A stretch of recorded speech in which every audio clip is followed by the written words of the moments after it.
Welcome back to Like It or Not. A few days ago, it was reported that Donald Trump had attacked immigrants once again. His disgusting comments were reported by the New York Times. And we know that Trump has been trying to get immigrants of color out of the country with the wall, creating the Muslim ban, ending DACA, and ending TPS. The Times reported that he vented about having an influx of immigrants since January, and that basically made a mockery of his pledge when he got into the White House to put white supremacy in the nation. That was his pledge. According to the article, he said, quote, now, this is a report, he said, quote, sorry about that. More than 2,500 were from Afghanistan, a terrorist haven, the president complained. He said Haiti had sent 15,000 people and they all have AIDS. He grumbled. And this is according to the New York Times. They also said, we're going to the next post. It said 40,000 had come from Nigeria, Mr. Trump added, and he said once they had seen the United States, they would never go back to their huts in Africa. And this is from two officials who asked to be anonymous because they were discussing a sensitive conversation in the Oval Office. Now, this is a report of his alleged comments with the sources, like I said, wanting to remain anonymous, but knowing who Trump is and his history of racist comments, especially towards black and brown immigrants, I'm just going to go ahead and believe that he said this. Those are my views. You can believe whatever you would like. And this is the second time Trump has come for the people of Haiti, my people. As I always announce proudly, I am a Haitian American. Trump insinuating that all Haitians have AIDS means that you're speaking on my blood, my family, me. And Trump supporters who are already small-minded racist people who eat up every lie he says, clearly why they're starving. But those people will actually run with this. All Haitians have AIDS. Well, hear me loud and clear, people of ignorance. The UN reports only 2% of people have AIDS on the island. That's 15,000 people on an island that is populated with almost 11 million people. But knowing Trump supporters and how they are backing this trash tax bill, they don't know how numbers work. I already told you guys how tough Haitians are, and I mean it. Look at me. My family and I have endured bullying and have gotten so much flack for being Haitian growing up. But we rose above it. So if any Trump supporters want to see these hands, come at me about AIDS. I digress. Actor Ben Stiller, who does some amazing work out in Haiti for the community, had this to say about Haitians over the holiday break in response to Trump. He said, Haitians have contributed so much to our country and endured so much hardships and challenges, which is true. But it's a vibrant, creative, and visceral place filled with hardworking, decent, and good people. Hashtag Haiti, hashtag Happy Holidays. He is definitely invited to every Haitian home for soup jumeau on the 1st of January. But very true about my people. Let's talk about what Trump could have done and put some respect on Haiti's name, especially when we helped contribute to the fight for freedom here in the U.S. As one person pointed out on Twitter, he said, thank you to Ben Stiller. You are absolutely right. In 1779, free Haitians volunteered to fight in Savannah, Georgia, in support of the American Revolutionary War against the British. But Trump will never give credit where it's due. Calling people from Afghanistan terrorists is wrong, especially when some of those people are out here fighting for this country. Disrespecting Nigerians, saying that they come from huts, those are kings and queens, some of the most prosperous people of color. Then you disrespect the first free black country in the world, Haiti. Like I said, put some respect on Haiti's name, okay? What do we got to say about this? Because you know I can go in about this all day. I'm sick and tired. I'm tired. When you said you wanted to throw some hands, You can come get these hands. Don't ever talk to me about, this is the thing. I wanted to read a lot of comments, before I got into this conversation because I wanted to see where everybody's head was at. Yeah. But you have some people who don't even support Trump, who believe this stupidity. I mean, Google is literally just a click away. If we're talking numbers, you know what I mean? 2% of people in Haiti have AIDS. And we were talking, and you were pointing out, you made a good point. You see, when a place is constantly being pushed down Yeah. by the U.S., okay? By Yeah. people like Yeah. Trump, who love And his our buddies. resources, who love what we have over there in Haiti, who like to come and look at the beautiful islands that we have, who like to come over there and bask in vacation stuff and as well. But come to plunder. Come to plunder and enjoy our resources, but want to keep us down and take it from us. You guys are the ones in the comment section talking about well, I have been to Haiti and it looks a little, girl, good day, okay? Girl, good day, because at the end of the day, that has nothing to do with anything. Do your research. Yeah. How about in America? People have AIDS here too. You know, how about anywhere else?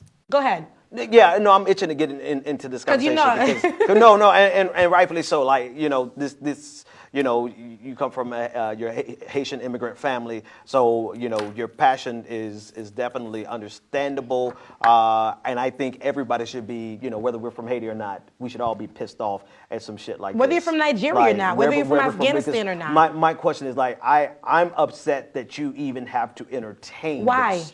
Right? Why do you even have to explain to them? Why do you have to throw numbers back at them to let them know that the white supremacist in chief in the White House is lying about something like this? You know, not only is it harmful to Haitian Americans, to immigrants, to black people in general, because that's one of the things he was going for. Not only is it detrimental there, but it's also detrimental to people living with AIDS. Right? We're just getting into a place in society where the stigma that's attached to HIV and AIDS is starting to be reversed.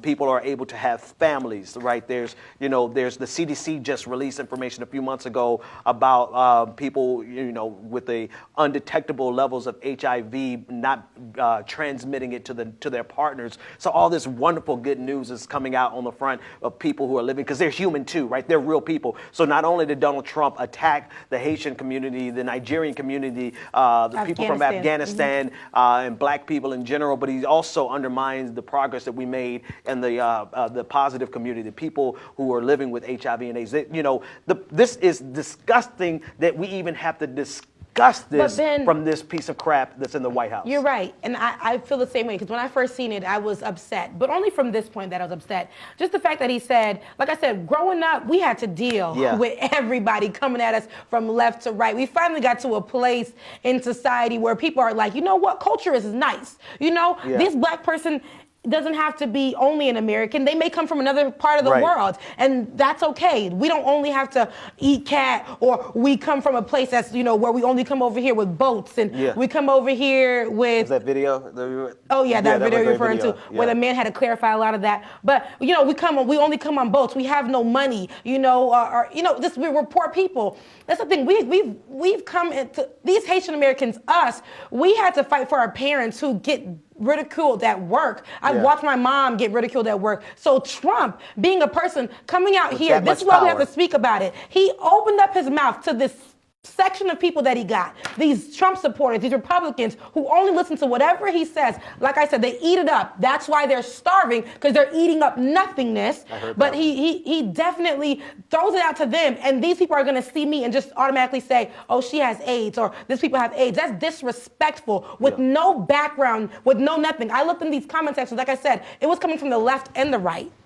Because we got some racist folks on the left as well. For sure. And they were in the comments saying, well, that is a black country, and they're really poor, and da-da-da-da. But did you do your research? Have you been there? What are you doing? Yes, we went through some tough times, but we are like, listen, we're the first free black country. That's who we are. Do you know what runs through our veins? We're fighters. And the fact that I have to explain that to you guys is ridiculous. But that's the part. The only reason I explain it is because I'm sitting here, because these people really don't know. And what the Bible says, it says, you know, forgive them because they don't know. So I'm going to give you this one time of forgiveness because you don't know. So I'm schooling you right now, and I will not school you again. Okay? Enough is enough when it comes to the Haitians. Enough when it comes to any immigrant of color. Enough is enough. Let us live. We came over here. We're paying taxes just like everybody else. We're doing what we have to do to make it here. Already having to be looked at as some poor people or whatever. But we are trying our best. Trump tried it. He got the wrong ones. And I'm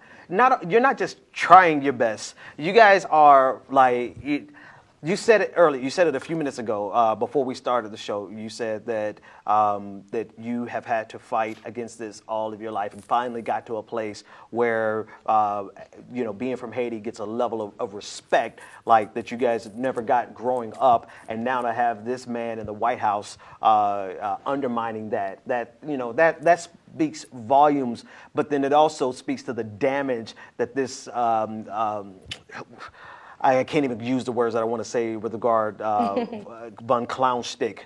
I'll finish that. Anybody who understands, you already know what I'm talking about. Fuckface von clown stick in the White House has put this into the national dialogue to intentionally hurt people. That's the thing. It's like, for his shits and giggles, the president of the United States is hurting an entire group of people, and here you are having to explain and justify and give examples of greatness, which you don't really have to give examples. You're just you, right? But we're having to have this conversation because of the man that's in the White House, and there's an entire group of people who get off on this. And there's a type of group of people who want to hurt and cause pain like this, and so this is why it's okay. You would ask yourself the question, why is this okay? It's because there is the underbelly of the United States. Some of the most disgusting people in the United States, they actually enjoy the pain that Trump is causing people. You know what's funny? I usually don't entertain the foolishness.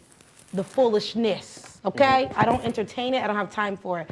But people from Afghanistan who have nothing to do with terrorism have to come over here and already be looked at in a certain kind of way. If you look like you're from anywhere from the Middle East, they already associate you with being a terrorist.